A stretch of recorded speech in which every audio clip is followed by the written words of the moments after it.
आसतु आज सुंदर समय प्रभु को धन्यवाद दो। प्रभु मान को प्रेम करी अनुग्रह यही वर्ष सारा रही यही शेष रविवार उपासना करने सुजोग देइछन्ति। आसतु आम प्रार्थनार सहित यही उपासना को आरंभ करवा। सर्वशक्तिमान सर्व अंतर्जामी सर्वव्यापी आमर स्वर्गस्थ अत्यंत प्रशंसनीय प्रियतम पिता ईश्वर आमने विशेष कृतज्ञ जहाँ को तुम्हें केते प्रेम दया अनुग्रह करी ए वर्षर आरंभ पर्यंत आमर सहित होइछ। 2020 मसीहा प्रभु एक भयंकर वर्ष थिला। प्रभु अनेक प्रभु यही वर्ष भाइरस सकाशु विदाय नहीं अनेक आक्रांत हो प्रभु विभिन्न प्रकार कष्ट जंत्रणा भितर दे गति करिसंती। आज मध्य प्रभु आम देश पृथ्वी रे अनेक लोक प्रभु ये रोगर शिकार होइछंती। प्रभु आमने धन्यवाद दउछु आम को प्रभु केते प्रेम दया करी अनुग्रह रे प्रभु यही वर्षर शेष रविवार उपासना करने एवं एपर्यंत तुम्हें आणिल धन्यवाद दउछु। आज विशेष उपासना को आशीर्वाद कर आम समस्त मध्य तुमरी साहाय्यकारी पवित्र आत्मांकर उपस्थिति चालना साहाय्य प्रदान कर। प्रभु माने यही उपासना माध्यम तुम गौरव प्रशंसा करने आमर आत्मिक जीवन को उत्साहित कर। प्रभु माने जेते उपासनार अंश होछु समस्त को मध्य तुम्हें आशीर्वाद प्रदान कर। तुमरी समस्त मंगलदान अनुग्रह सुरक्षा आम निमंते प्रचुर आशीर्वाद आमने धन्यवाद दउछु। प्रभु यही समय आमर उपासनार आरंभ शेष पर्यंत रही आशीर्वाद दियो। गौरव तुमरी हो जीशु तुम नाम रे मागुअछु आमेन।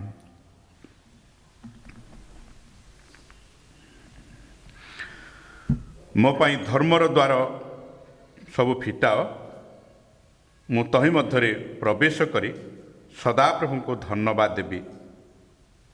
यही सदाप्रभु द्वार धार्मिक लोक माने तहिरे प्रवेश करेंगे।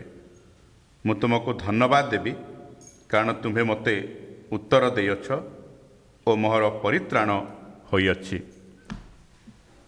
प्रभु का नाम धन्यवाद हो। प्रभु आमान को आज विशेष उपासना करिबारे साहाय्य करिसंते।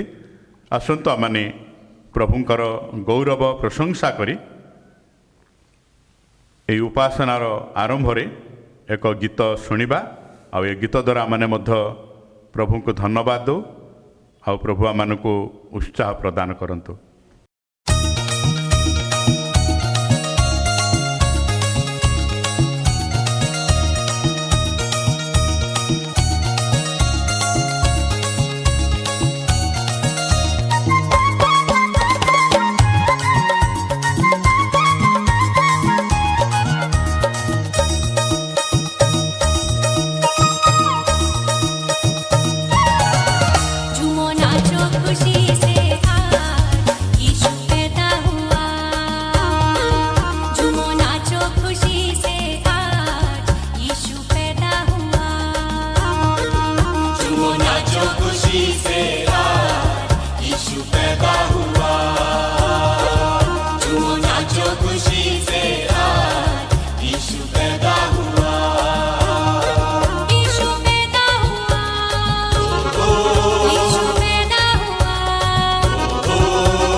खुशी से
आसंता माने पवित्र धर्मशास्त्र एक अंश पढ़ा आपण माने पाइबे लूकलिखित सुसमाचार 21 पर्व 28 पद।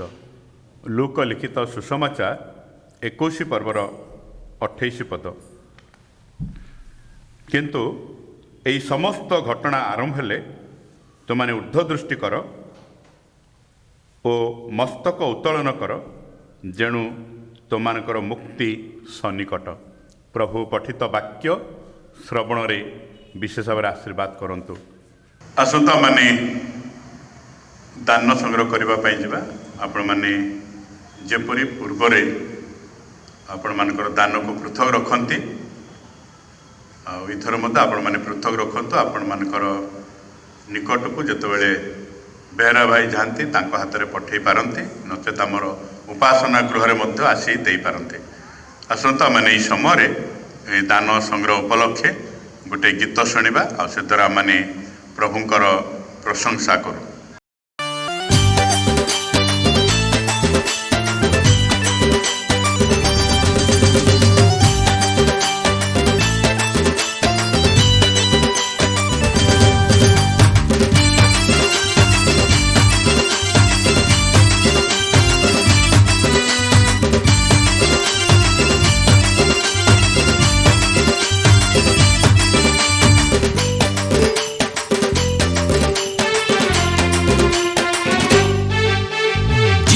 जनम नेले पपी पाई धरा कोले। जिसु जनम नेले पपी पाई धरा कोले। सारा जगत उठिला हसी जिसु जिसु कोला होले। सारा जगत उठिला हसी जिसु जिसु कोला होले। जिसु जनम नेले पपी पाई धरा कोले। जिसु जनम नेले पपी पाई धरा कोले।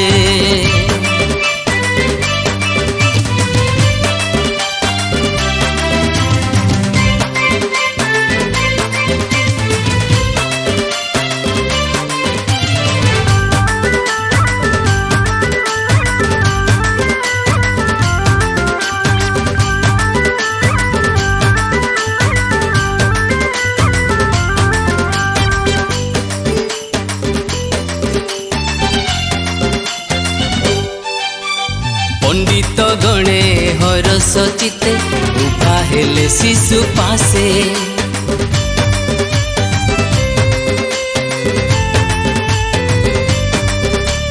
पंडित गणे हरस चिते उभा हेले शिशु पासे। सुना कुंदुरु गंध रस ने भेटी देले से चरणे। जगत ज्योति जनमी छंती बेथली मगुहाले। जगत ज्योति जनमी छंती बेथली मगुहाले। शिशु जनम नेले पपी पाई धरा कोले। शिशु जनम नेले पपी पाई धरा कोले।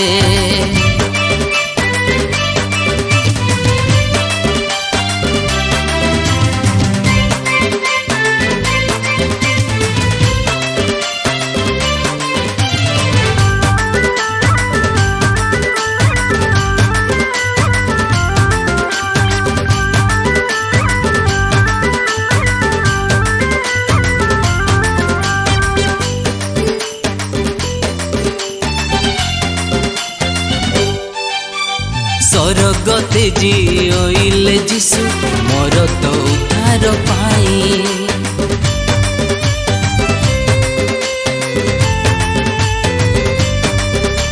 स्वर्गते जीले जिसु मोर तो उद्धार पाई। पापीर पाई लगा होइले निज जीवन को देई। गाँव सरबे आनंद चिते प्राण कर्तांकर बले। गाँव सरबे आनंद चिते प्राण कर्तांकर बले। जिसु जनम नेले पपी पाई धरा कोले। जिसु जनम नेले पपी पाई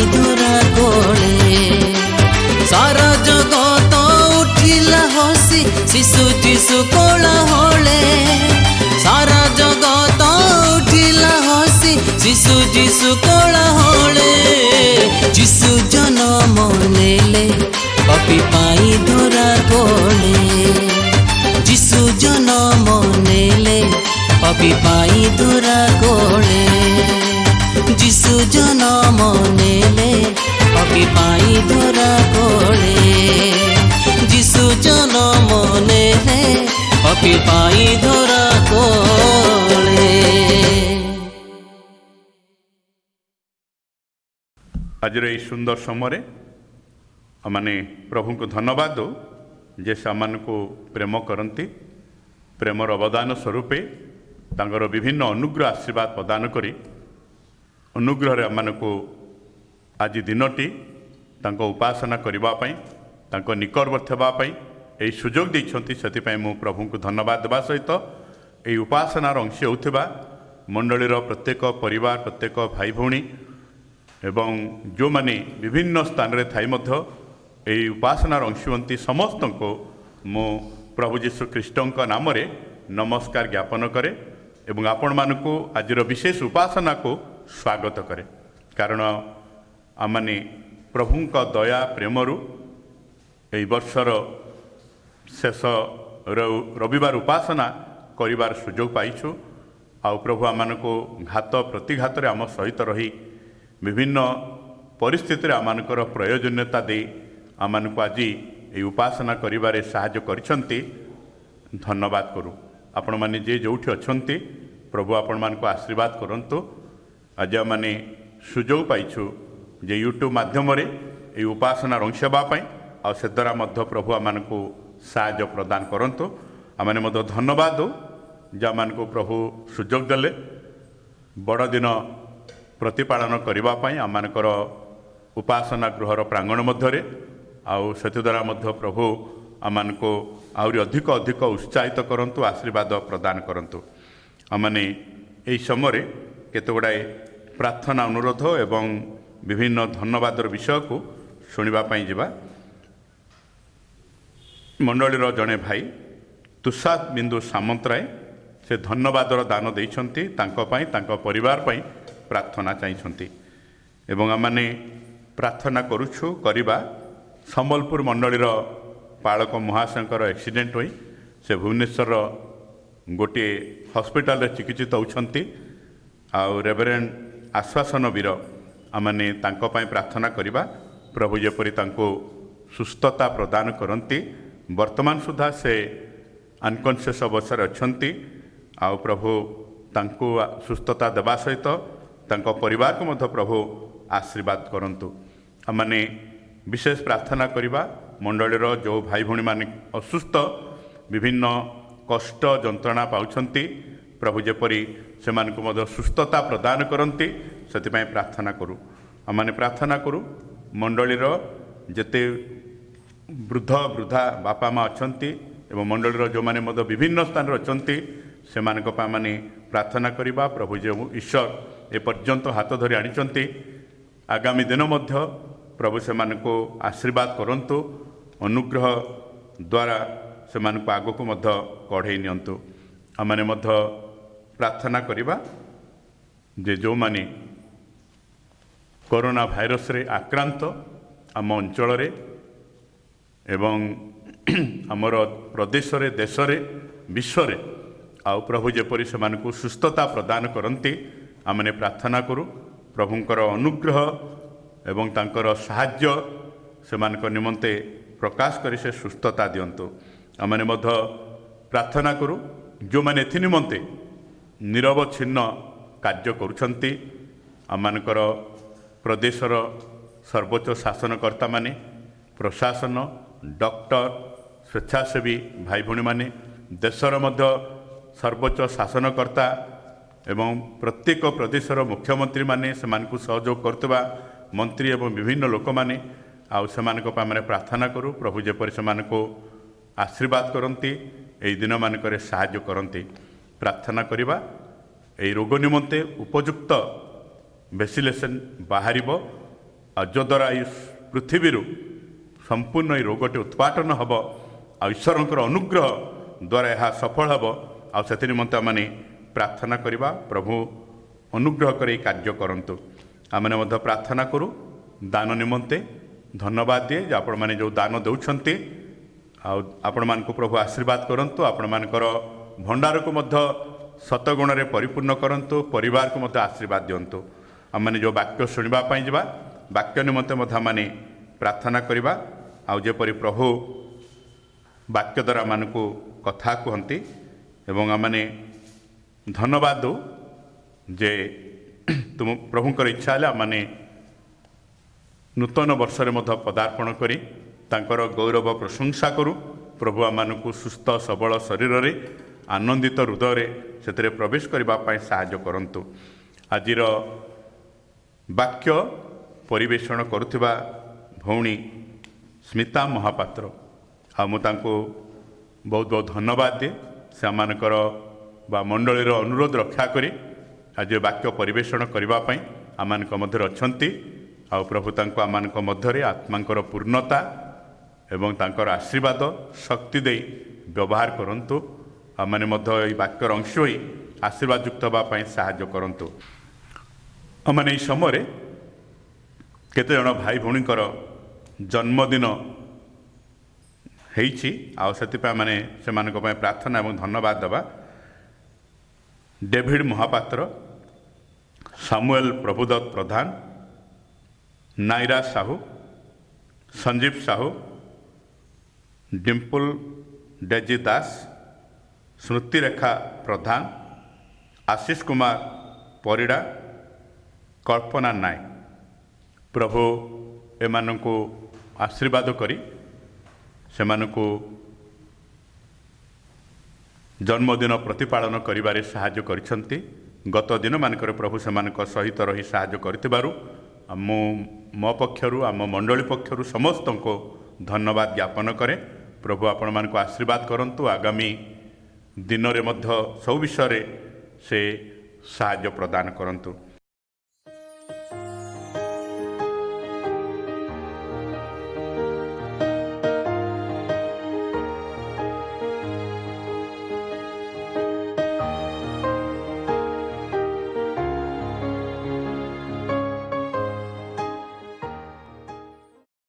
आमने समय केते जण भाई भौणीकर मैरिज एनिवर्सरी शुणा जावा मलय सेनगुप्त मित्रा सेनगुप्त से माने 21तम विवाह वार्षिकी से प्रतिपालन करिसंती एवं अजय कुमार प्रधान निरंजनी नाथ आ से 39तम विवाह वार्षिकी प्रतिपालन करिसंती एवं आज केते जण भाई भौणीकर मध्य विवाह एनिवर्सरी पंकज कुमार साहू सुजाता साहू से 43 वर्ष विवाह रे पदार्पण करिसंती देवेंद्र प्रधान स्मिता प्रधान से 38 वर्ष रे कंप्लीट करिसंती सेतपई धन्यवाद दो एवं ई सामुएल चक्रवर्ती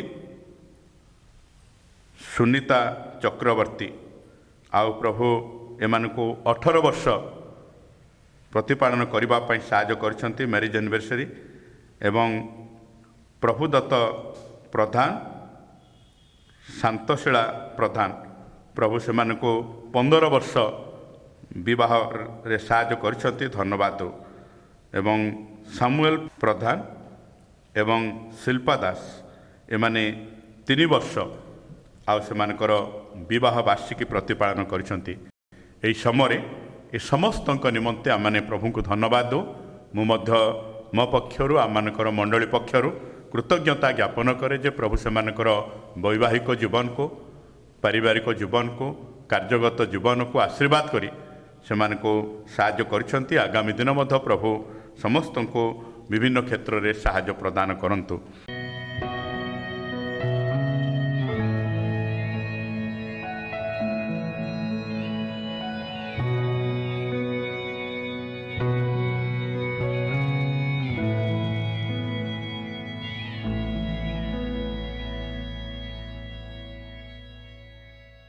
आसंतु आमने यही समय प्रार्थना करिबा। आमनकर दयालु प्रेमिक स्वर्गस्थ मंगलमय पिता आमने विशेष तुम धन्यवाद प्रशंसा गौरव संभ्रम करुचु प्रभु तुम्हें केते प्रेम दया करी अनुग्रह प्रभु आमको यही वर्षर शेष रविवार पर्यंत हाथ धरी कढ़ी आनिछ अनेक घात प्रतिघात आम सहित रहीछ अमंगल तुम मानकर मंगलमय ईश्वर होइछ एवं आमको प्रभु प्रतिदिन प्रति मुहूर्त निजे हाथ धरी प्रभु आनिथिबारु धन्यवाद करू आज आम विशेष कृतज्ञ प्रभु ए वर्ष विश्व एक भयंकर परिस्थिति घटिला प्रभु से भितर आम अच्छु तथापि आमको प्रभु जीवित सकल सहित रखिछ धन्यवाद करू प्रभु आज आम विशेष कृतज्ञ जहाँ प्रभु यही वर्षर शेष रविवार उपासना करने साहाय्य करिछ आज विशेष उपासना को आशीर्वाद कर आउ जे जोठी अच्छंती प्रभु ये उपासना अंश आशीर्वाद युक्त होती आउ तुम आत्मा पूर्ण होई प्रभु तुमरी गौरव प्रशंसा करती तुम्हें साहाय्य कर आमने मध्य जो पवित्र वाक्यर अंश हबू वाक्य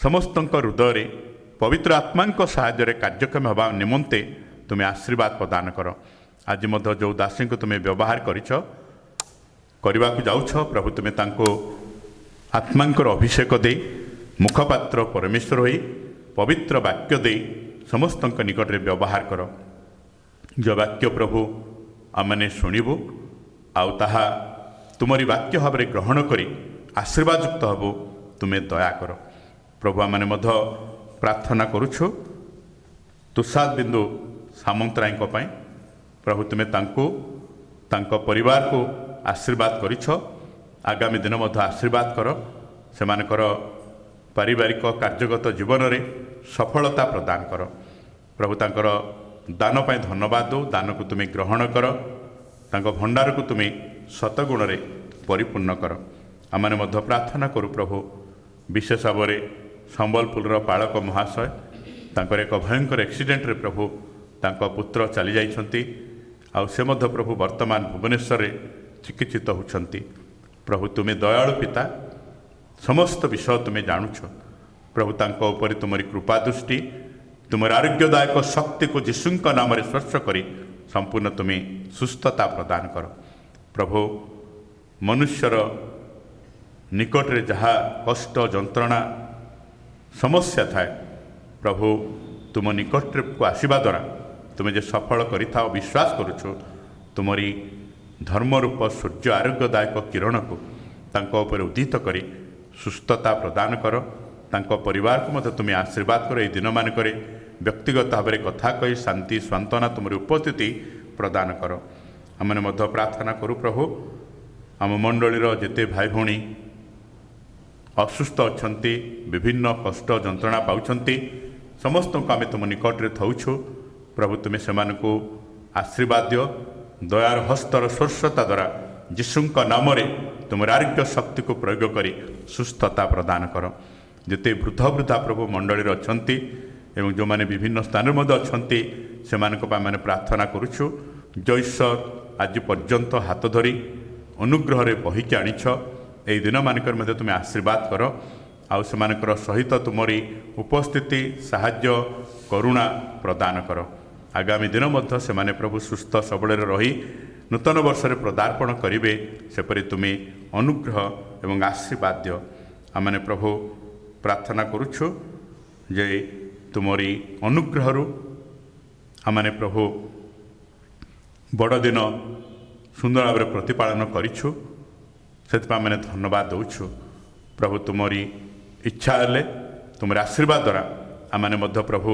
नूतन वर्ष रे पदार्पण करिवो तुमरी धन्यवाद प्रशंसा करिवो आउ तुमरी वाक्य द्वारा मध्य एवं उपासना द्वारा आशीर्वाद युक्त हबो सेपरि आमानकु तुम्हें अनुग्रह एवं आशीर्वाद प्रदान कर आमानकर मध्य 31 तारिखर जो रात्रि उजागर उपासना हम ताकू मध्य तुम्हें आशीर्वाद दियो से अंश मध्य मैंने आशीर्वाद युक्त हाँपाई साहाय्य प्रदान कर प्रभु मैंने यही समय धन्यवाद करूँ जे अनेक भाई भौणीकर जन्मदिन आउ तुम्हें से प्रभु केते प्रेम दया करिछ विशेष भाव में डेविड प्रधान सामुएल प्रभुदत्त प्रधान नायरा साहू संजीव साहू, डिम्पल डेजी दास, श्रुतिरेखा प्रधान, आशीष कुमार परिड़ा, कल्पना नायक।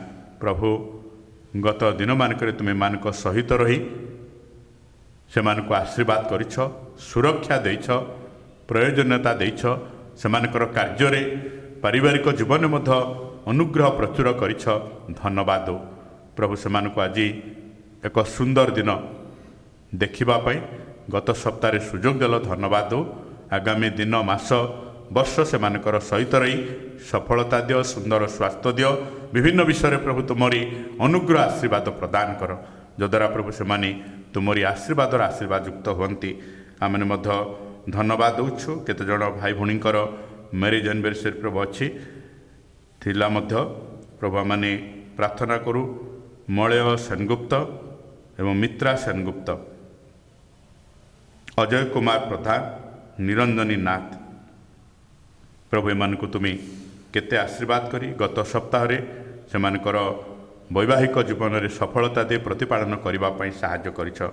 पंकज कुमार साहू, सुजाता साहू, देवेंद्र प्रधान, स्मिता प्रधान, ई सामुएल चक्रवर्ती, सुमिता चक्रवर्ती, प्रभुदत्त प्रधान, शांतशिला प्रधान, सामुएल प्रधान, शिल्पा दास। प्रभु एमानकु मध्य अनुग्रह करी आज प्रभु सेमानकर विवाह वार्षिकी प्रतिपादन करिबारे एवं सेतिर आनंद उपलब्धि करिबारे तुमे साहाय्य कल। धन्यवाद समस्त को प्रभु दंपत्य जीवन में रही विभिन्न क्षेत्र आशीर्वाद देइछ।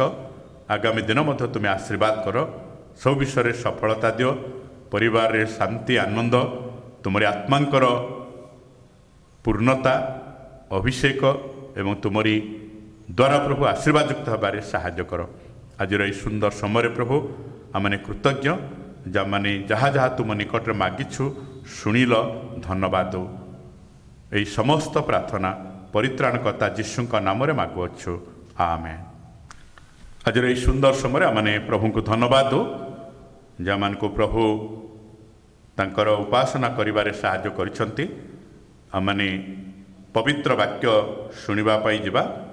आ मु विशेष करी धन्यवाद दे मो पक्षरु मंडली पक्षरु आज जो भौणी आमान मध्य वाक्य परिवेषण करेंगे से आमान एठार न थांती, किंतु हठात आमान मध्य को आसचंती, आमानकर अनुरोध मध्य रक्षा करिसंती। सेतिपई मो पक्षरु मंडली पक्षरु मु तांको कृतज्ञता ज्ञापन करे, जेहेतु से आमानकर अनुरोध रक्षा करे समय वाक्य परिवेषण करेंगे। यही समय मु तांको आह्वान दिए से आसबे आमानक मध्य वाक्य परिवेषण करेंगे। प्रभु जीशुंकर महानाम को धन्यवाद दे खोर्धा मंडलीर विश्वासी विश्वासी मानकु मु मोर हृदयर कृतज्ञता और धन्यवाद जनाऊँगी। प्रभु जीशु अनुग्रहकारी परमेश्वर, आमने दूर थिले मध्य आपण मानकर प्रार्थना आपण मानकर शुभेच्छा सकाशु प्रभु जीशुंकर महानुग्रह रे आमे 2020 वर्ष जहाँकि अनेकंक निमंते एक उद्वेगर वर्ष रही ताको आमे अतिक्रम करी शेष अंश रे पहुँची पारिछु। पुणी प्रभु दया कले परिवार सहित मंडली सहित एकत्र होई तांकर से बड़दिन महोत्सव को पुणी थरे उपलब्ध करने सुजोग देले। प्रभु को महानाम को से धन्यवाद देउछि। ता सहित मु मंडली खोर्धा मंडलीर पास्टरेट कमिटीर प्रत्येक को धन्यवाद मध्य दिए जे प्रतिवर्ष मते सुजोग दिया जाए मंडली रे निजर ईश्वर दत्त किछि भाव व्यक्त करबा पई मु सेही सुजोग पई सब बेले धन्यवाद दे आछि। विशेष भाव में मुझे कहवाई चाहे जे यही समय आमको समय मिले आमे पूरा वर्ष को अवलोकन करूँ, पूरा वर्ष को पछक चाहिए देखूँ कि प्रकार भाव आम आम वर्षटी काटिलु आ प्रभुंकर धन्यवाद प्रशंसा करूँ। आ मु विशेष भाव में धन्यवाद दिए ए सुजोग माध्यम प्रभु मध्य मते मो जीवन में करिथिबा मो पारिवारिक जीवन में करिथिबा अनेक आश्चर्य कर्म गुड़ी को देखाई कृतज्ञ होगापाई साहाय्य करिसेंती। प्रभुकर महानाम को धन्यवाद दूची। पुणी ए सुजोग पाई मु आपण समस्त को धन्यवाद दूची। आसंतु आम माने वाक्य मध्य को जीवा पूर्व एक क्षुद्र प्रार्थना करवा। मंगलमय दया आ समस्त उत्तम विषय आकर परमेश्वर तो महानाम को धन्यवाद दूची। पिता प्रिय प्रभु प्रतिज्ञाकारी परमेश्वर, प्रतिज्ञा को सफल करने परमेश्वर, तुम महानाम को धन्यवाद देउछि जे प्रभु आम ठारू अधिक तुमे आम पाई चिंतित, तुमे आम पाई मनोयोगी। प्रभु जगत जितेबाला हाहाकार करे, जगत जिते निराश मध्य रहे, प्रभु तुम्हें आम मानू आशा भरोसा प्रतिज्ञार सफल होगा विषय देखा दे प्रभु आज पर्यंत कढ़े आनी तुम महान को धन्यवाद देउछि। प्रिय प्रभु आज वर्षर शेष अंश आम तले पहुँची पूरा वर्ष को अवलोकन करूँ प्रभु तुम दया से अदृश्य हस्त आम मान चल आसला से प्रभु तुमको धन्यवाद न दे प्रभु आम रही न पारू, किंतु प्रभु धन्यवाद देउछि जे प्रभु तुम्हें आम मानू एते उत्तम विषय देले मध्य आमे प्रभु से उत्तम दासर गोटे जीवन काटी पारू नाहु, तथापि प्रभु तुम्हें सहनशील होइकी आमको वर्ष पर वर्ष सुजोग पर सुजोग दे चलीच से धन्यवाद देउछि।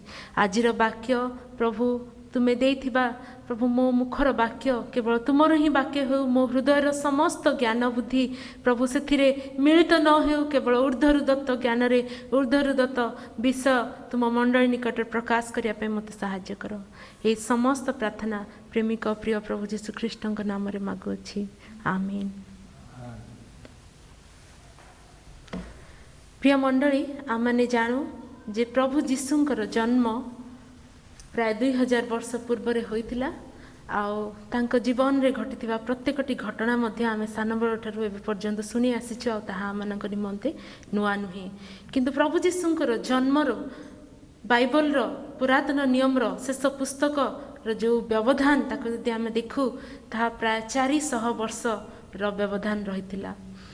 ईश्वर जगत को सृष्टि कले ताहा इतिहास रो आरंभ आउ इतिहास रो मध्य भाग बा इतिहास रो एपरी एक स्थान रे आसी बाइबल रो समस्त भविष्यवाणी बंद हो जाइतिला, जोठी परमेश्वर तांकर उत्तम नूतन दिनर आगमन तांकर पुत्र संतानकर जगत प्रति आगमनर विषय को प्रकाश करी मलाकी पुस्तक रे से तांकर भाववाणी को बंद करथिले।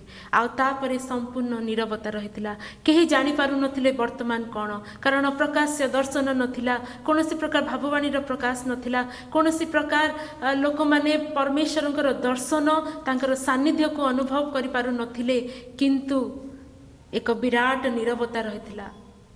से 400 वर्ष मध्य परमेश्वर एलाउ कले, परमेश्वर परमिशन देले जिते सबु भविष्यवाणी सबु प्रचार करा जाइथिला अनेक भविष्य वक्ता द्वारा ता संपूर्ण पृथ्वी रे विभिन्न स्थान रे ता घटिबा पई लागिला। वाक्य रे लिखा जाए गालातियो तार 4 पर्वर 4 पदरे, किंतु काल संपूर्ण हुअन्ते ईश्वर आपना निकटरू निज पुत्र को प्रेरण कले, से स्त्री जात होई व्यवस्थाधीन हेले, जेपरी से मूल्य दे व्यवस्थाधीन लोक मानकु मुक्त करती, पुणी आम्भे माने पुत्रत्वर अधिकार प्राप्त हो।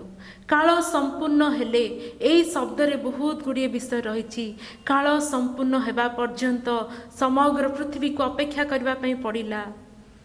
आउ दुखर विषय जो माने से काल संपूर्ण हेबा पर्यंत से माने अध्ययन करुथिले पढ़ुथिले, केतबेले प्रकाशित से प्रत्याशित मसीहंकर आगमन हेबो से विषय अपेक्षा रे थिले, से माने मध्य धीरे धीरे धीरे धीरे से विषय सबको भूलिबा पई लागिले। आ से माने मध्य जानि पारिले नाही, लक्षण गुडी को जानि पारिले नाही, से माने मध्य प्रत्येकटी प्रोफेसी को फुलफिल हबार से माने अनुसंधान करि पारिले नाही। आ समस्त नीरव हेतिले। आ से प्रकार एक नीरवता को भग्न करी प्रभु जीशु जन्म हेले। आ प्रभु जीशु जन्म हेले प्रत्येकटी तांकर जन्म संबंधित, तांकर वृद्धि पाइबा संबंधित, तांकर वाक्य प्रचार करबा संबंधित, तांकर मुक्ति साधन करबा संबंधित, तांकर मृत्यु संबंधित, तांकर पुनरुत्थित हेबा संबंधित, तांकर क्रूसार्पित हेबा संबंधित, पुणी स्वर्गारोहण करबा संबंधित प्रत्येकटी भाववाणी को से सफल कले। तापरे से पितांक निकट गृहीत हेई से महिमान्वित गौरवान्वित हेले। किंतु दुखर विषय समकालीन जगत, समकालीन जिहुदी माने जो माने प्रतीक्षात मसीहंकर अपेक्षा थिले, से माने जानि पारिले नाही। एबे पर्यंत से माने प्रतीक्षात मसीहंकर आगमन अपेक्षा रे अछंती, किंतु ए सत्य को ग्रहण करिवा पई से माने प्रस्तुत नुहंती। से 400 वर्षर नीरवता कौन पृथ्वीवासी को एपरी करदेला जे कि से मानक चक्षु अंध हो गला। आजिर परिस्थिति जदि आम माने अनुसंधान करूँ, तेबे हे प्रिय मंडली आम माने मध्य एपरी एक अपेक्षार समय अच्छु 400 ବର୍ଷର ନିରବତା, ତାପରେ ପ୍ରଭୁ ଯୀଶୁଙ୍କ ଆଗମନ, ଏବେ 2000 ପାଖାପାଖି 2000 ବର୍ଷର ନିରବତା ମଧ୍ୟରେ ଅଛୁ। ଅନେକ ସମୟରେ ଆମକୁ ଲାଗେ ଯାହା ସବୁ ପଢ଼ିଛୁ, ଯାହା ସବୁ ଅନୁଧ୍ୟାନ କରିଛୁ, ଯାହା ସବୁ ବାକ୍ୟରେ ଆମମାନେ ଶିକ୍ଷା ପାଇଛୁ ସେସବୁ କ'ଣ ମିଥ୍ୟା କି? ତାହା କ'ଣ ହେବନି କି? ଆଉ ଏ ଅପେକ୍ଷାର କ'ଣ ଶେଷ ନାହିଁ କି? କିନ୍ତୁ ପରମେଶ୍ୱରଙ୍କ ବାକ୍ୟରେ ଲେଖାଯାଏ ସୂର୍ଯ୍ୟ ଚନ୍ଦ୍ର ଅନ୍ୟାନ୍ୟ ସମସ୍ତ ସୃଷ୍ଟ ବିଶ୍ୱ ଲୋପ ପାଇବ, କିନ୍ତୁ ପରମେଶ୍ୱରଙ୍କ ବାକ୍ୟର ବିନ୍ଦୁ ବିସର୍ଗ ସୁଦ୍ଧା ଲୋପ ପାଇବ ନାହିଁ। ଆଉ ବୋଧେ ଆହୁରି ଅନେକ ଜଣ ରହିଯାଇଛନ୍ତି ପରମେଶ୍ୱରଙ୍କ ଖୁଆଡ଼ରେ ଆସିବା ପାଇଁ, ଏପରି ହଜାମେଷମାନଙ୍କୁ ସୁଯୋଗ ଦେବା ପାଇଁ ପରମେଶ୍ୱର ସେହି ସମୟକୁ ଗଡ଼େଇ ଚାଲିଛନ୍ତି, ବିଳମ୍ବ କରୁଛନ୍ତି। କିନ୍ତୁ ସେ ବିଳମ୍ବ କରନ୍ତି, କିନ୍ତୁ ସେ ବିଳମ୍ବର ନିଶ୍ଚିନ୍ତ ଭାବରେ ଅନ୍ତ ରହିଛି। ଆଉ ପରମେଶ୍ୱର ପ୍ରଭୁ ଯୀଶୁ ନିଶ୍ଚିନ୍ତ ଭାବରେ ଦ୍ୱିତୀୟ ଆଗମନରେ ଆସିବା ପାଇଁ ଯାଉଛନ୍ତି। ଯେତେବେଳେ ଆମେ କରୋନା ପରିସ୍ଥିତି, ଗୋଟେ ନୂଆ ପରିସ୍ଥିତି ଆମେ ବିଶ୍ୱରେ ଦେଖିବା ପାଇଁ ପାରିଲୁ, ସେତେବେଳେ ଦେଖାଗଲା ଗୁଗୁଲର କମ୍ପାନୀ, ଗୁଗୁଲ ଯେଉଁ ସର୍ଚ୍ଚ ଇଞ୍ଜିନ୍ କୁହାଯାଏ ଗୁଗୁଲକୁ, ସେ କମ୍ପାନୀରେ ସେମାନେ ଆଶ୍ଚର୍ଯ୍ୟ ହେଲେ ଯେ 2ଟି ଶବ୍ଦକୁ ବହୁତ ପୃଥିବୀ ସାରା ଲୋକମାନେ ଖୋଜୁଛନ୍ତି, ଆର୍ମିଗେଡନ୍ ଆଉ ଏପୋକ୍ଲିପସ୍। এই ପ୍ରକାର ଶବ୍ଦ ଗୁଡ଼ିକ କେଉଁଠାରେ ଅଛି କହିକି ସେମାନେ ମଧ୍ୟ ଖୋଜିବା ପାଇଁ ଯେତେବେଳେ ଦେଖିଲେ, ତାହା ମିଳିଲା ବାଇବଲରେ। ସେତେବେଳେ ଗୋଟେ ରିସର୍ଚ୍ଚ, ଗୋଟେ ପ୍ରକାର ଅନୁସନ୍ଧାନମୂଳକ ଗୋଟେ ବ୍ୟାଖ୍ୟା କରାଗଲା ଯେ ବାଇବଲ ହେଇଥାଇପାରେ ସେ ଭବିଷ୍ୟତବାଣୀ ସମ୍ବନ୍ଧିତ ପୁସ୍ତକ ଯାହାର ବାକ୍ୟ ଗୁଡ଼ିକ ସଫଳ ହେଇ ଆସିଛି, ଯାହାର ଲେଖା ଗୁଡ଼ିକ ସତ୍ୟ ହେଇ ଆସିଛି। ତେଣୁ ଲୋକମାନେ କରୋନା ମହାମାରୀ ପରି ଅବୁଝା ପରିସ୍ଥିତିରେ ପୃଥିବୀ ପ୍ରତି କ'ଣ ଘଟିବା ପାଇଁ ଯାଉଛି ତାହାକୁ ଜାଣିବା ପାଇଁ ସେମାନେ ସେଇ ପବିତ୍ର ବାଇବଲର ବିଷୟ ଗୁଡ଼ିକୁ ଅନୁସନ୍ଧାନ କରୁଛନ୍ତି। ହଁ ପ୍ରିୟ ମଣ୍ଡଳୀ, ଆଜି ବୈଜ୍ଞାନିକ ମାନେ, ସାହିତ୍ୟକାର ମାନେ, ଅନେକ ପ୍ରତ୍ନତତ୍ତ୍ୱବିତ୍ ମାନେ, ଐତିହାସିକ ମାନେ, ସେମାନେ ବାଇବଲକୁ ମୂଳ କରି ସେମାନଙ୍କର ଅଧ୍ୟୟନ, ସେମାନଙ୍କର ରିସର୍ଚ୍ଚ, ସେମାନଙ୍କର ଅନୁସନ୍ଧାନକୁ ଜାରି ରଖିଛନ୍ତି। କିନ୍ତୁ ଦୁଃଖର ବିଷୟ, ଅନେକ ସମୟରେ ପରମେଶ୍ୱରଙ୍କ ନାମରେ ଖ୍ୟାତ ତାଙ୍କର ଲୋକମାନେ, ତାଙ୍କର ମଣ୍ଡଳୀ ସେ ବାକ୍ୟକୁ, ସେ ବାକ୍ୟର ସତ୍ୟତାକୁ ପ୍ରଶ୍ନ କରୁ, ଆଉ ସେ ବାକ୍ୟକୁ ଯେତିକି ଆମେ ଇମ୍ପୋର୍ଟାନ୍ସ ଦେବା କଥା, ଯେତିକି ଆମେ ତାକୁ ଗୁରୁତ୍ୱ ଦେବା କଥା, ସେଇ ପ୍ରକାର ଆମେ ଗୁରୁତ୍ୱ ଦେଉନୁ। କ'ଣ ପ୍ରତିଜ୍ଞାତ ମସିହଙ୍କର ଆଗମନ ହେଇଯିବ ଆଉ ଆମେ ଦ୍ୱିତୀୟ ଆଗମନ ହେଇଯିବ, ଆମେ କ'ଣ ପ୍ରସ୍ତୁତ ନଥିବୁ କି? ସେ ପ୍ରକାର ଭାବରେ ନ ହେଉ। ଗୋଟେ ବିଷୟ ମୁଁ ଭାବୁଥିଲି ଯେ ଯେତେବେଳେ ଆମେ ଗୋଟେ ସିରିଏଲ ଦେଖୁ, ସେ ସିରିଏଲରେ ଯଦି ତାକୁ ବହୁତ ଇଣ୍ଟରେଷ୍ଟିଂ କରିକି ତାର ଡାଇରେକ୍ଟର ପ୍ରୋଡ୍ୟୁସର ମାନେ ବନେଇଥାନ୍ତି, ତେବେ ଆମକୁ ସବୁବେଳେ ଲାଗେ ଯେ ତାର ନେକ୍ସଟ ଏପିସୋଡ଼ରେ କ'ଣ ହେବ ଆମ ଜାଣିବା ପାଇଁ ଉତ୍ସୁକତା ଥାଏ। ବହୁତ ସମୟରେ ଆମେ ନେଟ୍ ବି ସର୍ଚ୍ଚ କରିଦେଉ ତାର କୌଣସି ନେକ୍ସଟ ଏପିସୋଡ଼ ଅଛି କି। କିନ୍ତୁ ଜଗତର ବିଷୟ ଗୁଡ଼ିକ ଅଲରେଡ଼ି ଆମ ନିକଟରେ ତାର ଶେଷ ଏପିସୋଡ଼ ମଧ୍ୟ ଆମେ ଜାଣିସାରିଛୁ, ସେଥିରେ କ'ଣ ଘଟିବା ପାଇଁ ଯାଉଛି।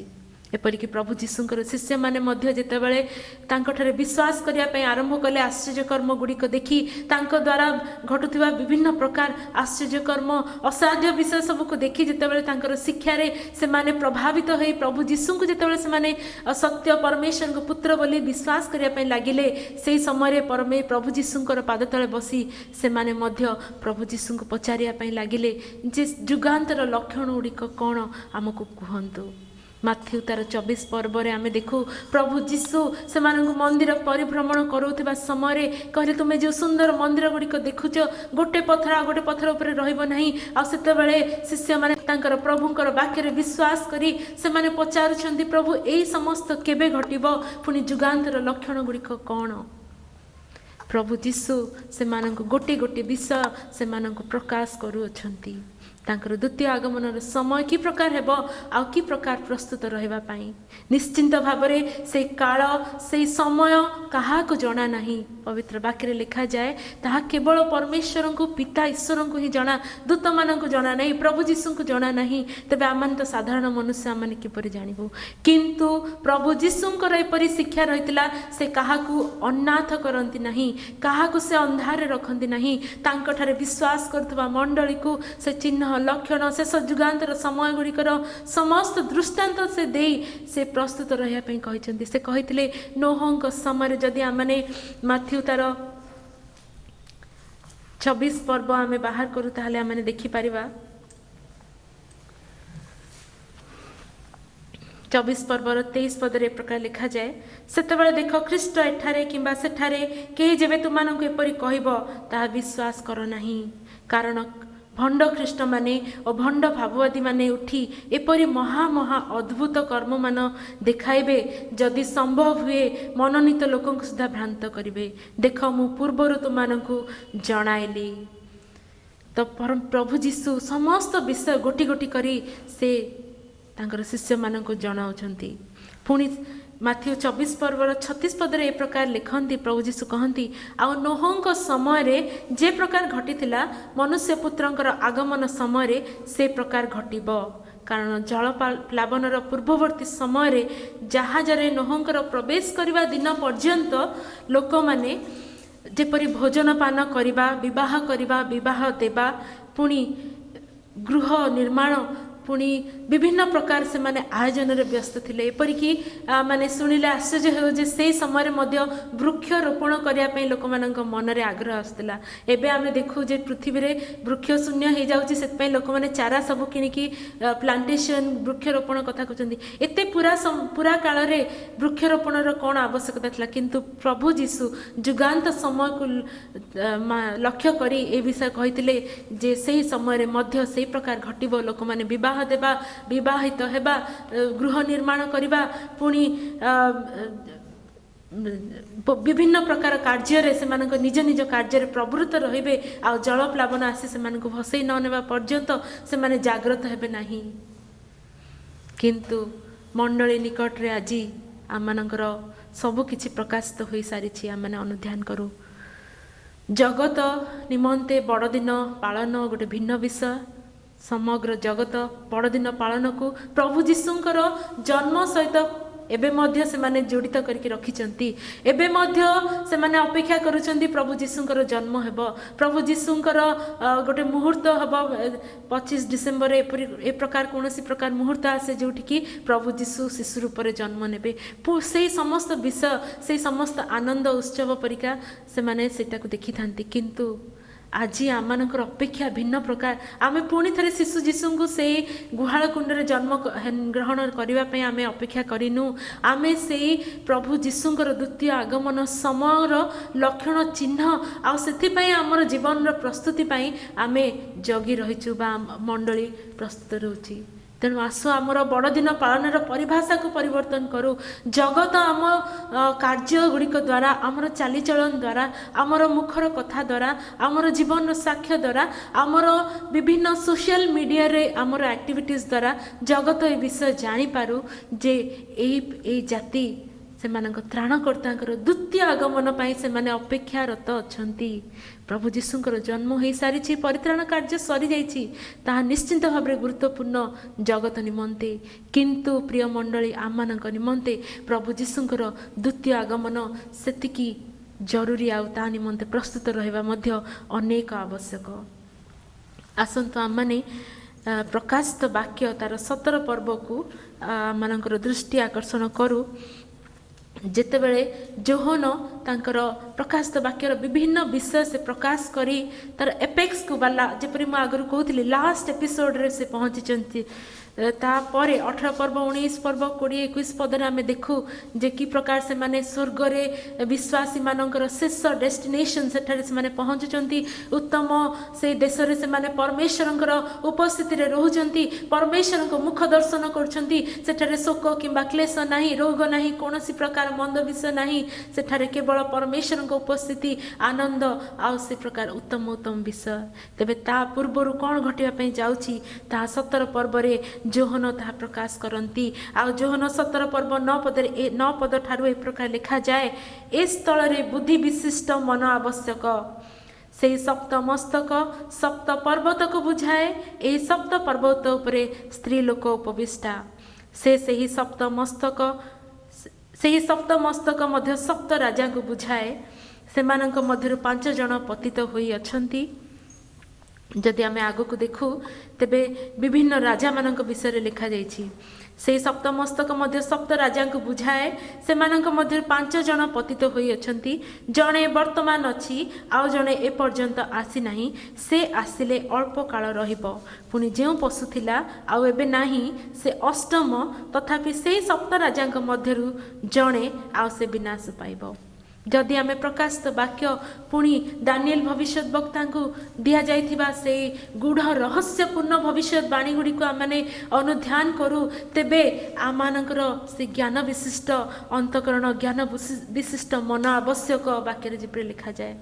आसु आमने अनुसंधानमूलक भाव में आम ये वाक्य सब पढ़ू जितेबाला इतिहास व्याख्याकार माने यही समस्त विषय को से माने अनुसंधान करती। दानिएल जो मूर्ति विषय से स्वप्न देखी से जो विराटकाय मूर्ति आउ तार विभिन्न धातु तार शरीर निर्मित पुणी पादर किछि अंश विषय 10 अंगुली से कही से अंश पुणी प्रकाशित वाक्य 17 पर्व कह जाइथिबा से 7 राजांकर 8म राजांकर विषय पाखापाखि समान विषय अच्छी। व्याख्याकार माने कहती जिते पृथ्वीर इतिहास जदि आम मैंने आरंभ कर देखू तेबे जोहन ए प्रकाशित वाक्य लिखिबा समय जे षष्ठ राजा थिले तांको पूर्वर 5 जन राजांक विषय जितेबाला आम देखू विभिन्न सभ्यता जोड़ा आम इतिहास पुस्तक रे पढ़ीलु से विभिन्न सभ्यता सबू विभिन्न राजा और सेमानकर राजत्व को बुझाए। प्रथम इजिप्ट बा मिसर देशर राजत्व रही प्रथम राजा को ताहा बुझाए। द्वितीय आसिरिया किंगडम ताहा रही जहाँकि से द्वितीय राजा को बुझाए जे कि क्षमता प्राप्त हेले आ किछि समय पर तांको क्षमता नियागला। तृतीय जितेबाला आमे बाइबल रे आमे इस्राएल देश को निर्वासित हेबार विषय देखू। इस्राएल देश को बाबिलियो माने से माने आक्रमण करी तांको देश को निर्वासन करी नैथिले आ परमेश्वर एलाउ कले जने राजा को बाबिलियो राजा को से शक्ति प्राप्त हेले अधिकार प्राप्त हेले समग्र पृथ्वी उपरे शक्तिशाली हेले पुणी परमेश्वरंकर भविष्यत वाक्य सफल करबा निमंते से इस्राएल को से निर्वासित करी नै गले। से समय आमे बाबिलियो राजा राजत्व देखू। तापरे दानिएल से 127 प्रोविंस उपरे से प्रधानमंत्री रो कार्य करुथिबा समय रे ही आमे देखू सीरिया से समस्त राजा मानकर परिवर्तन हैला आ चतुर्थ रे जो राज्य आसिला ताहा थिला सीरिया रो किंगडम। तापरे आमने देखू मलाखी पुस्तक लिखा हवा समय पाखापाखि से सीरिया किंगडम रो शेष हेबा पई लागिथिला आ पुनर्बार सेमाने तांकर देश को फेरे आनिथिले आ सेमाने प्रतिज्ञात मसीहंकर अपेक्षा थिले। प्रभु जीशुंकर जन्म पाखापाखि बेलू आम देखू ग्रीक किंगडम सरीकी नुआरे रोमान किंगडम आरंभ होइतिला। तेबे प्रथम राजा थिले इजिप्ट, द्वितीय आसिरिया, तृतीय बाबिलोन, चतुर्थ सीरिया, पंचम ग्रीक एवं षष्ठ जहाँकि रोमान किंगडम थिला और रोमियो शासन समय आमर प्रकाशित वाक्य लेखा जाउथबा समय जोहनकर समस्त दर्शन गुड़िक समय से रोमान एम्पायर रोमान किंगडम रही।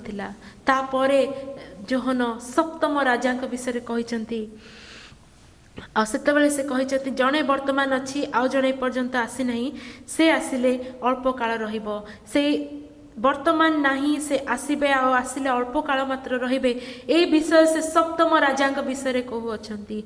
आ माने देखू से समय पर पृथ्वी में अनेक प्रकार संघर्ष घटी। प्रथम महाविश्वयुद्ध, द्वितीय विश्वयुद्ध से समय कौन प्रकार कौन देश से संपूर्ण प्रभुत्व को अधिकार कर पारि नाहंती। सोवियत रशिया से चेष्टा करथिला समग्र पृथ्वी उपरे राजत्व करने किंतु परमेश्वर चालना क्रमे से देशर क्षमतार लोप घटला। तापर आमे देखू अमेरिका मध्य शक्तिशाली होता किंतु सेप्टेम्बर 2011 से वर्ल्ड ट्रेड सेंटर उपरे आघात पर अमेरिकार अर्थनीति तार राजनीति दोहली जाइतिला और से पावर मध्य स्खलित होइतिला। तापर आमे देखू परमेश्वर वाक्य को सफल करुथिबा गोटे विषय घटिला आ यूरोपियन यूनियन ताहा आविर्भूत है।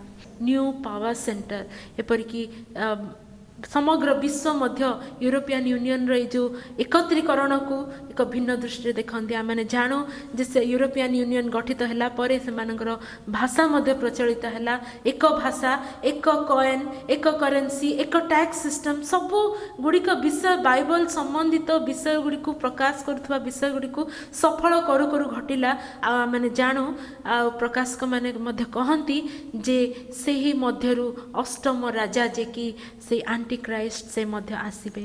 ଆଉ ଯଦି ଆମେ ଅନୁଶୀଳନ କରୁ, ଆମେ ଯଦି ସୁପ୍ତ ଅବସ୍ଥାରେ କୌଣସି ସ୍ଥାନରେ ରହିଯାଇ ଅଛୁ, ତେବେ ଆମ ସମୟରେ ଘଟୁଥିବା ଏହି ବାଇବଲର ବ୍ୟାଖ୍ୟାର ସତ୍ୟତା ପ୍ରମାଣିତ ହେଉଥିବା ଘଟଣା ସମୂହକୁ ଆମେ ଦେଖି ଆସୁ ଆମେ ଜାଗ୍ରତ ହଉ। ଆସୁ ଆମେ ସେଇ ସମସ୍ତ ଘଟଣାବଳୀକୁ ଦେଖି ଆମେ ଉଦ୍ବିଗ୍ନ ନ ହେଉ। ଉଦ୍ବିଗ୍ନ ସେମାନେ ହୁଅନ୍ତି ଯେଉଁମାନେ ପ୍ରସ୍ତୁତ ନଥାନ୍ତି। ଯେଉଁମାନେ ପ୍ରସ୍ତୁତ ଥାନ୍ତି ସେମାନେ ଆନନ୍ଦ କରନ୍ତି, ଉତ୍ସବ କରନ୍ତି। ଆଜି ଯେପରି ଆମେ ପ୍ରଭୁ ଶିଶୁ ଯୀଶୁଙ୍କର ସେଇ ପ୍ରଥମ ଆଗମନ ସକାଶେ ଆନନ୍ଦ କରୁଛୁ, ବର୍ତ୍ତମାନ ଆମକୁ ଆମର ବଡ଼ଦିନ ପାଳନର ଆମ ଜୀବନର ପରିଭାଷା ଏପରି ବଦଳାଇବା ପାଇଁ ହେବ ଯେ ଯେତେବେଳେ ବିଜାତୀୟମାନେ ମଣ୍ଡଳୀର ଲୋକମାନଙ୍କୁ ଦେଖିବେ, ଖ୍ରୀଷ୍ଟୀୟ ସମ୍ପ୍ରଦାୟର ଲୋକମାନଙ୍କୁ ଦେଖିବେ, ସେମାନେ ଏହି ପ୍ରକାର କହିବେ, ସେମାନଙ୍କର ଏକ ଭିନ୍ନ ସାକ୍ଷ୍ୟ ରହିଛି। ସେମାନେ ଯଦିଓ ସେମାନେ ଉଚ୍ଚଶିକ୍ଷିତ, କିନ୍ତୁ ସେମାନେ କୌଣସି ପ୍ରକାର ଗଣ୍ଡଗୋଳରେ ସେମାନେ ପ୍ରବୃଷ୍ଟ ନୁହନ୍ତି। ସେମାନେ ଉଚ୍ଚ ପଦବୀରେ ରହିଲେ ମଧ୍ୟ ସେମାନେ ଭ୍ରଷ୍ଟାଚାରୀ ନୁହନ୍ତି। ସେମାନେ ଉଚ୍ଚଶିକ୍ଷିତ, ସେମାନଙ୍କର ଯୁବାମାନେ ଉଚ୍ଚଶିକ୍ଷିତ ହେଲେ ମଧ୍ୟ ସେମାନେ କୌଣସି ପ୍ରକାର ଅନୈତିକତାରେ ଲିପ୍ତ ହୋଇ ନାହାନ୍ତି। ଆଜି ଆମମାନଙ୍କର ସାକ୍ଷ୍ୟ ସେ ପ୍ରକାର ଘଟୁ, କାରଣ ସେମାନେ ନିଜକୁ ପବିତ୍ର କରୁଅଛନ୍ତି। ଯେତେବେଳେ ଇସ୍ରାଏଲ ଦେଶ ପୁନର୍ଗଠିତ ହେଲା, ସମଗ୍ର ପୃଥିବୀ ସେମାନଙ୍କ ଉପରେ ନଜର ରଖିଲେ। ଆଉ ଇସ୍ରାଏଲ ଦେଶର ଯେତେ ଶତ୍ରୁ ଅଛନ୍ତି, ଆଉ କୌଣସି ଦେଶର ଏତେ ଶତ୍ରୁ ନାହାନ୍ତି। କାରଣ ସେମାନେ ଜାଣିଲେ ଯେ ତାଙ୍କ ପରମେଶ୍ୱରଙ୍କର ସେମାନଙ୍କ ପ୍ରତି କରିଥିବା ପ୍ରତିଜ୍ଞା ସଫଳ ହେଲା। ଆଉ ସେ ପ୍ରକାରେ ଯେତେବେଳେ ଆଜି ଖ୍ରୀଷ୍ଟୀୟ ମଣ୍ଡଳୀ ନୂତନ ଇସ୍ରାଏଲ, କେବଳ ଇସ୍ରାଏଲୀୟ ମାନେ, ସେ ପ୍ରତିଜ୍ଞାତ ଇସ୍ରାଏଲୀୟ ମାନେ ଆଜି ଇସ୍ରାଏଲ ଦେଶରେ ସୀମିତ ନାହାନ୍ତି। ଆମେ ଯେତେ ଜଣ ପରମେଶ୍ୱରଙ୍କ ପ୍ରଭୁ ଯୀଶୁଙ୍କର ଦ୍ୱିତୀୟ ଆଗମନର ଅପେକ୍ଷା କରୁଛୁ, ଆମେ ସମସ୍ତେ ସେଇ ନୂତନ ଇସ୍ରାଏଲ ବଂଶ। ଆମକୁ ଦେଖିବା ଦ୍ୱାରା ସମଗ୍ର ପୃଥିବୀ ସେମାନେ ଜାଣିପାରନ୍ତୁ ଯେ ତାଙ୍କର ସେ ପ୍ରତିଜ୍ଞାତ ମସିହଙ୍କର ଆଗମନ ପାଇଁ ସେମାନେ ପ୍ରସ୍ତୁତ ହେଉଛନ୍ତି।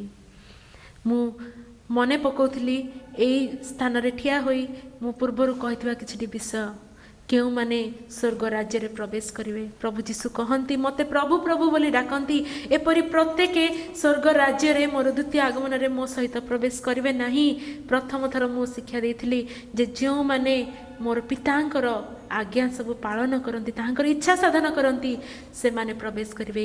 ତେଣୁ ପ୍ରିୟ ମଣ୍ଡଳୀ, ଆମ ପାଇଁ ତାହା ଏକ କ୍ରାଇଟେରିଆ। ପରମେଶ୍ୱରଙ୍କ ଦ୍ୱିତୀୟ ଆଗମନ ପାଇଁ ପ୍ରସ୍ତୁତ ହେବାର ଗୋଟେ କ୍ରାଇଟେରିଆ ହେଉଛି କେବଳ ମୁଖରେ ପ୍ରଭୁ ଯୀଶୁଙ୍କୁ ବା ଈଶ୍ୱରଙ୍କୁ ପ୍ରଭୁ ପ୍ରଭୁ ବୋଲି ନ କହୁ, କିନ୍ତୁ ଆମ ଜୀବନରେ ଆମେ ଭକ୍ତିର ଭେକ ନ ଧରିକି ତାର ଶକ୍ତିରେ ବିଶ୍ୱାସ କରୁ। ଆଉ ପ୍ରଭୁ ଯୀଶୁଙ୍କର ଇଚ୍ଛା ସବୁ, ପିତା ଈଶ୍ୱରଙ୍କର ଇଚ୍ଛା ସବୁ ସଫଳ କରୁ। ଦ୍ୱିତୀୟରେ ଆମେ ଆଉ ଗୋଟିଏ ବିଷୟ ଗତ ବର୍ଷ ଶୁଣିଥିଲୁ ଯେ ସାହାଯ୍ୟକାରୀ ପବିତ୍ର ଆତ୍ମା। ବିନା ପବିତ୍ର ଆତ୍ମାଙ୍କର ଚାଳନାରେ, ବିନା ପବିତ୍ର ଆତ୍ମାଙ୍କର ସାହାଯ୍ୟରେ ଆମେ ସେ ପିତା ଈଶ୍ୱରଙ୍କର ନିକଟବର୍ତ୍ତୀ ହେଇପାରିବୁ ନାହିଁ। କାରଣ ବଇନା ସ୍ୱରୂପ ପିତା ଈଶ୍ୱରଙ୍କ ଠାରୁ ନିର୍ଗତ ସେ ଆତ୍ମାଙ୍କୁ ସେ ଆମମାନଙ୍କ ନିମନ୍ତେ ଜଗତକୁ ପ୍ରେରଣ କରିଅଛନ୍ତି। ଆମମାନେ ଦୁର୍ବଳ ମନୁଷ୍ୟ, ଆମେ ନିଜ ଚେଷ୍ଟାରେ ଧାର୍ମିକ ହୋଇ ନପାରୁ, ଆମେ ନିଜ ଚେଷ୍ଟାରେ ଆମେ ଈଶ୍ୱରଙ୍କ ଇଚ୍ଛା ସାଧନ କରି ନପାରୁ। ଆମେ ପରମେଶ୍ୱରଙ୍କ ଇଚ୍ଛା ସାଧନ କରିବା ପାଇଁ ଯେଉଁ ସାହସ ଆବଶ୍ୟକ ତାହା ଆମଠାରେ ନାହିଁ। କିନ୍ତୁ ଯେତେବେଳେ ଆମେ ପବିତ୍ର ଆତ୍ମାଙ୍କୁ ଧାରଣ କରୁ, ତାଙ୍କୁ ଆମ ଜୀବନରେ ଏଲାଉ କରୁ, ସେଇ ସମୟରେ ଆମେ ପରମେଶ୍ୱରଙ୍କ ଇଚ୍ଛା ସାଧନ କରିବା ପାଇଁ ଯେଉଁ ସାହସ ଆବଶ୍ୟକ ଅଛି, ସେଇ ସାହସର ଅଧିକାରୀ ହେଇପାରୁ। ଆଉ ସେ ପବିତ୍ର ଆତ୍ମା ହିଁ ଆମମାନଙ୍କୁ ପରମେଶ୍ୱରଙ୍କ ଇଚ୍ଛା ସାଧନ କରିବା ଦିଗ ଆଡ଼କୁ କଢ଼େଇ ପାରନ୍ତି। କାରଣ ପ୍ରଭୁ ଯୀଶୁଙ୍କର ଆତ୍ମା ଆମମାନଙ୍କର ସାହାଯ୍ୟକାରୀ ଅଟନ୍ତି।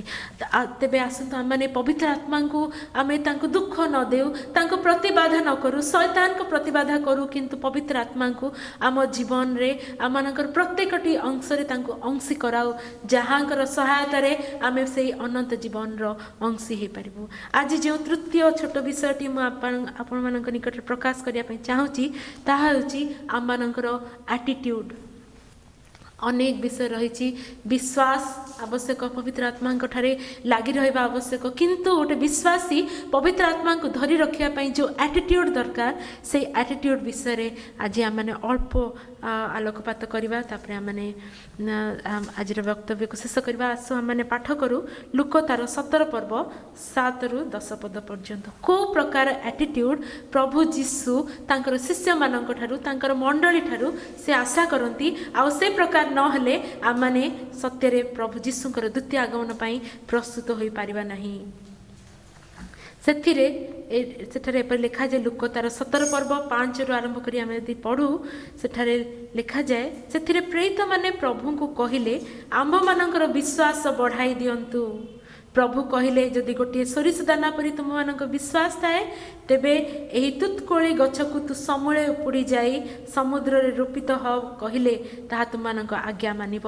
ଏହି ପ୍ରକାର ବିଶ୍ୱାସ ସହିତ ଆଉ ଏକ ବିଷୟ ଗୁରୁତ୍ୱପୂର୍ଣ୍ଣ ବିଷୟକୁ ପ୍ରଭୁ ଯୀଶୁ ତାଙ୍କ ଶିଷ୍ୟମାନଙ୍କୁ ଶିକ୍ଷା ଦେଉଛନ୍ତି, ତାହା ହେଲା କିନ୍ତୁ ତୁମମାନଙ୍କ ମଧ୍ୟରେ ଏପରି କିଏ ଅଛି ଯାହାର ଦାସ ହଳ ବୁଲାଇ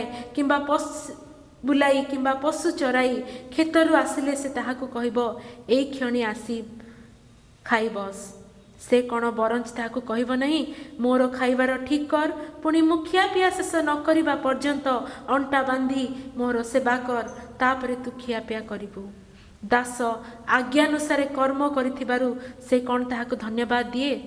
ଗୋଟେ ଦାସର ଯାହା କର୍ତ୍ତବ୍ୟ କର୍ମ ସେ ଯଦି ପ୍ରତିଦିନ ଆସି ଆମର ଘରର କାମ ସବୁ କରନ୍ତି ଆଉ ସେମାନେ ଯଦି ଆମର ଆଜ୍ଞା ପାଳନ କରନ୍ତି ତେବେ କ'ଣ ଆମେ ତା ପାଇଁ କୃତଜ୍ଞ ହେଉ ବା ତାକୁ ଆମେ ପ୍ରତି ମୁହୂର୍ତ୍ତରେ ଧନ୍ୟବାଦ ଦେଉ କି? ନା, ଗୋଟେ ଦାସର କର୍ତ୍ତବ୍ୟ କର୍ମ ହେଉଛି ସେ ତାର କର୍ତ୍ତାଙ୍କର ଇଚ୍ଛାକୁ ଜାଣିବ, ବୁଝିବ, ସେ କହିବା ପୂର୍ବରୁ ତାକୁ ଅନୁଭବ କରି ସେ ତାହା ସଫଳ କରିବ। ଏହି ପ୍ରକାର ଗୋଟେ ଆଟିଟ୍ୟୁଡ୍ ଦରକାର। ଆଉ 10 ପଦରେ ଏପରି ଲେଖାଯାଏ ସେହି ପ୍ରକାର ତୁମ୍ଭେମାନେ ମଧ୍ୟ ଆଜ୍ଞାନୁସାରେ ସମସ୍ତ କର୍ମ କଲା ଉତ୍ତାରେ କୁହ ଆମ୍ଭେମାନେ ଅକର୍ମଣ୍ୟ ଦାସ୍ୟ, ଯାହା କର୍ତ୍ତବ୍ୟ କେବଳ ତାହା କରିଅଛୁ। ଅନେକ ସମୟରେ ଖ୍ରୀଷ୍ଟୀୟ ମଣ୍ଡଳୀରେ ଖ୍ରୀଷ୍ଟୀୟ ନେତାମାନଙ୍କ ମଧ୍ୟରେ ଖ୍ରୀଷ୍ଟିଆନ ଲିଡରମାନଙ୍କ ମଧ୍ୟରେ ଖ୍ରୀଷ୍ଟିଆନ ବାକ୍ୟ ପ୍ରଚାରକାରୀମାନଙ୍କ ମଧ୍ୟରେ ଖ୍ରୀଷ୍ଟୀୟ ସେହି ପରିବାରର ମୁଖ୍ୟମାନଙ୍କ ମଧ୍ୟରେ ଖ୍ରୀଷ୍ଟୀୟ ମଣ୍ଡଳୀରେ ସେହି ପ୍ରକାର ଆଟିଟ୍ୟୁଡ୍ର ଅଭାବ ଥାଏ। ଆମେ ଯଦି ଅଳ୍ପ ପଦବୀ ପାଇବା ପାଇଁ ନିଜ ମନରେ ଆଶା କରୁଛୁ ଆଉ ଆମେ ସେହି ପଦବୀ ପାଇନଥାଉ ତେବେ ଆମେ ସଙ୍ଗେ ସଙ୍ଗେ ଅନ୍ୟମାନଙ୍କୁ ସମାଲୋଚନା କରିବା ପାଇଁ ଆରମ୍ଭ କରୁ। ଯଦି ଆମର ଶିକ୍ଷାଗତ ଯୋଗ୍ୟତା ଅନୁସାରେ ବା ଆମମାନଙ୍କର କୌଣସି ଗୋଟେ ଯୋଗ୍ୟତା ଅନୁସାରେ ଆମେ କୌଣସି ପଦବୀ ପ୍ରାପ୍ତ ହେଉ ତେବେ ଆମେ ଆଉ ଦାସ ବୋଲି ନିଜକୁ ଭାବୁନାହୁଁ, ଆମେ ଅନ୍ୟମାନଙ୍କୁ ଈଶ୍ୱରଙ୍କ ଦାସ ବୋଲି ମନେ କରୁ ଆଉ ନିଜକୁ କ୍ଷମତା ପ୍ରାପ୍ତ ଜଣେ ବ୍ୟକ୍ତି ପରି ମନେ କରୁ।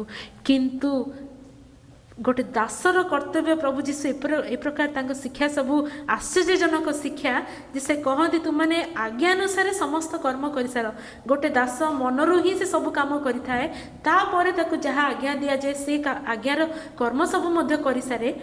ତାପରେ ପ୍ରଭୁ ଯୀଶୁ କହୁଛନ୍ତି ତାର କଥା କି ପ୍ରକାର ହେବା ଦରକାର, ସବୁ ମନରୁ କାମ କରିବ, ପୁଣି କୁହାଯାଇଥିବା ଆଜ୍ଞା ଗୁଡ଼ିକ ସଫଳ କରିବ, ତାପରେ ତାର ଆଟିଟ୍ୟୁଡ୍ ହେବା ଦରକାର।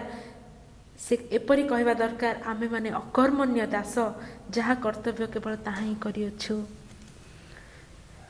କି ପ୍ରକାର ଆଶା ପ୍ରଭୁ ଆମମାନଙ୍କ ଠାରୁ ଆଟିଟ୍ୟୁଡ୍ ଆମମାନଙ୍କ ଠାରୁ ଆଶା କରନ୍ତି ଯେ ଆମମାନେ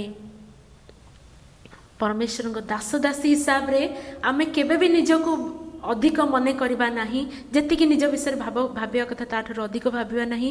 ଆଉ ଈଶ୍ୱର ଆମମାନଙ୍କର କର୍ତ୍ତା, ତାଙ୍କର ଦାସ ହୋଇ ଆମମାନେ ଜୀବନ କାଟିବା।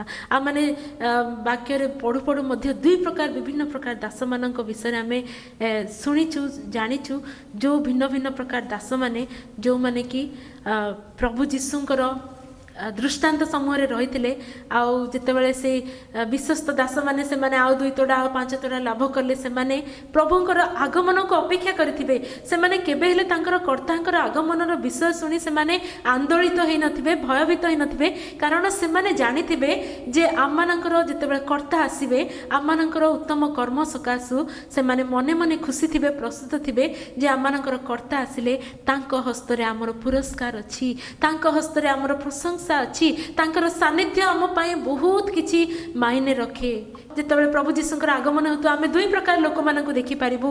ଯେଉଁମାନେ ଅପେକ୍ଷାରେ ଥିବେ, ଯେଉଁମାନେ ପ୍ରସ୍ତୁତ ଥିବେ, ସେମାନେ ଉର୍ଦ୍ଧ୍ୱ ଦୃଷ୍ଟି କରିବେ ତାଙ୍କର କର୍ତ୍ତାଙ୍କୁ ଦେଖିବା ପାଇଁ ଯାହାଙ୍କର ସେମାନେ ଅପେକ୍ଷା କରୁଥିଲେ, ଆଉ ସେମାନଙ୍କର ମୁକ୍ତି ସନ୍ନିକଟ ଜାଣି ସେମାନେ ଖୁସି ହେବେ। ଯଦି ସେମାନେ ଛାତ ଉପରେ ଅଛନ୍ତି ସେମାନେ ଘରକୁ ଫେରି ଆସିବେ ନାହିଁ, ଯଦି ସେମାନେ ବିଲ ମଧ୍ୟରେ ଅଛନ୍ତି ସେମାନେ ତାଙ୍କର ଜିନିଷପତ୍ର ନେବା ପାଇଁ ସେମାନେ ଗୃହ ମଧ୍ୟକୁ ଫେରି ଆସିବେ ନାହିଁ। କିନ୍ତୁ ଏପରି ଗୋଟେ ଦଳ ଲୋକ ଥିବେ, ସେମାନେ ପର୍ବତ ଶୈଳମାନଙ୍କୁ କହିବେ ଆମ୍ଭମାନଙ୍କ ଉପରେ ପଡ଼ି ସିଂହାସନ ପବିତ୍ର ବ୍ୟକ୍ତିଙ୍କର ଛାମୁରୁ ସେ ମେଷ ଶାବକଙ୍କ କ୍ରୋଧରୁ ଆମ୍ଭମାନଙ୍କୁ ରକ୍ଷା କର। कौन आम से प्रकार दासदासी है कि आज जगत रे अच्छु कि जे कि कर्तांकर आगमन आम इच्छा करूना आम मानकर खाद्य पेय उत्तम वस्तु आम मानकर सुंदर पोशाक आम मानकर बंधु मिलन ए सब आम मानक एते आविष्ट कर रखी जे प्रभुंकर द्वितीय आगमन विषयक चिंता शिक्षा आम मानकू आउ भल लगुना आम चाहूँ से विषय न कहीकि केवल प्रभु जीशु शिशु जीशुंकर जन्म विषय ही आम पालन करूँ आउ से प्रकार भाव में आम मजी रही आमको से प्रस्तुतिर जीवन दरकार नहीं कारण प्रस्तुतिर जीवन थी दास रात्रि रे निद्रा जाई पारिबो नहीं दिन रे से शांति रे रही पारिबो नहीं को मुहूर्त रे तार कर्ता आसीबे से निज को प्रस्तुत करथिबो आउ अधिक मु लाभ करथिबी मो कर्ता को देखैबा पई से प्रकार गोटे विचलित विषय रे थिबो से युद्धकालीन परिस्थिति रे थिबो ता मन रे तार कर्तांकर आगमन समय को अपेक्षा गोटे रहिथिबो आ से केबे मध्य कहबो नहीं पर्वत उपपर्वत मानकू मो ऊपर पड़ी मते से सिंहासन उपविष्ट व्यक्ति आ से मेषशाबक क्रोधर मते रक्षा करो आसु आम मैंने से प्रकार दास मानकर एटीट्यूड धारण करूँ आज तृतीय विषय को आम स्मरण करूँ प्रथम विषय मैंने से केवल प्रभु जीशु को मुखरे प्रभु बोली स्वीकार न करी तांको पितांकर इच्छा साधन करूँ द्वितीय आम पवित्र आत्मा को अवरोध न करी पवित्र आत्मा को आम जीवन रे एलाउ करूँ तांको आम जीवन रो कर्ता भाव में ग्रहण करूँ प्रतिटी एरिया रे तांको सहायकारी भाव में ग्रहण करूँ तृतीय विषय आम मानकर से दासर एटीट्यूड से प्रकार दास जे कि निजको सबु काम कला परे मध्य से अकर्मण्य दास बोली मने करे निजर कौनसी कार्य पाई निजको प्रशंसा पात्र बोली मने न करी से कर्तांकर आगमन को संपूर्ण भाव में अपेक्षा करी प्रस्तुत रही थाए एई प्रकार दासदासिया माने हे पारू आसु एई समस्त विषय को मन रे रखी आमर এই बड़दिनर समय को आम काटू पुणी नूतन वर्ष में आम प्रभु जीशुंकर द्वितीय आगमन विषय आम जीवन द्वारा साक्ष्य द्वारा जगत ठारे प्रकाश करूँ पुणी निजे मध्य आभ्यंतरीण भाव में से द्वितीय आगमन पाई प्रस्तुत रहूँ धन्यवाद।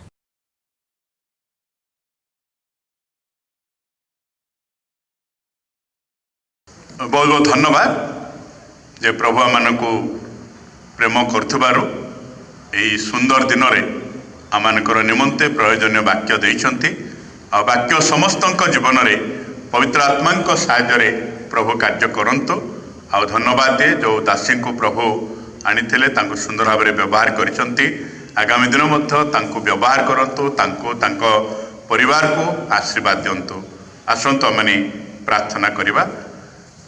स्वर्गस्थ पवित्र मंगलमय पिता आमने तुमर धन्यवाद प्रशंसा गौरव करुछु प्रभु तुम्हें आमको केते प्रेम दया करी अनुग्रह पर अनुग्रह आशीर्वाद पर आशीर्वाद प्रचुर प्रचुर करी एई वर्षर शेष रविवार उपासना करिबारे आमको साहाय्य कल एवं प्रभु आज आमनकर निमंते प्रयोजनीय वाक्य देइछ जद्वारा प्रभु आमने आत्मिक जीवन में वृद्धि पाइबु एवं अधिक अधिक तुमरी निमंते उद्योगी हबु आ जो वाक्य शुणीचु प्रभु समस्त जीवन में तुम्हें आशीर्वाद दियो एवं ता ग्रहण करी आम व्यक्तिगत जीवन में प्रयोग कर आशीर्वाद युक्त होगापी दया कर तुमरी दासी को आम मध्य को आणिल सुंदर भाव में व्यवहार कल धन्यवाद दौछु तुम्हें जे कि व्यवहार करुछ आगामी दिन मध्य व्यवहार कर तांको परिवार को बाहुल्य भाव आशीर्वाद कर सबु कार्य तुम्हें से सहित रही सफलता प्रदान कर प्रार्थना मध्य करू प्रभु विशेष भाव में मंडली को प्रति परिवार को आशीर्वाद दियो यही दिन मानकरे सुंदर जत्न तत्पनी प्रभु तुम इच्छा हेले आसंता नूतन वर्ष रे समस्ते सुस्थ सबल रे पहुँची नूतन वर्ष आनंद उपासना प्रशंसा गौरव करिबारे साहाय्य कर आमने विशेष धन्यवाद दौचु प्रभु तुम आमको केते प्रेम दया करी अनेक दिन पर आमको प्रभु बड़ दिन प्रतिपालन करिबारे साहाय्य करिछ प्रभु आमने सम्मिलित भाव में उपासना गृहर प्रांगण मध्य प्रभु ये जो सुंदर कार्यक्रमटी कलु आ तुम्हें निश्चित आमको आशीर्वाद कल तुमरी साहाय्य प्रदान कल से मैंने धन्यवाद दौछु प्रभु तुम इच्छा है आगामी दिन मैंने सम्मिलित उपासना करूँ से तुम्हें सब प्रकार द्वार उन्मुक्त कर एवं मंडली को आशीर्वाद कर प्रभु यही सुंदर समय प्रभु आमने कृतज्ञ जे मंडली को मंडलीर प्रति परिवार को कर्मकर्ता मान को आशीर्वाद दियो जहाँ जहाँ प्रभु आम तुम निकटरे विनती करिअछु शुणिल धन्यवाद दे समस्त प्रार्थना परित्राणकर्ता जीशु नाम मागुअछु आमेन। एतले पिता ईश्वर तुमरी प्रेम पुत्र जीशु ख्रीष्ट तुमरी अनुग्रह साहाय्यकारी पवित्र आत्मा तुमरी सुख शांति सहभागिता चेतना उद्दीपना जागरण आम जेत अच्छु आम प्रति मंडली जेते प्रभु तुमरी आगमन अपेक्षा रखते से प्रति सदा सर्वदा हेतु आमेन।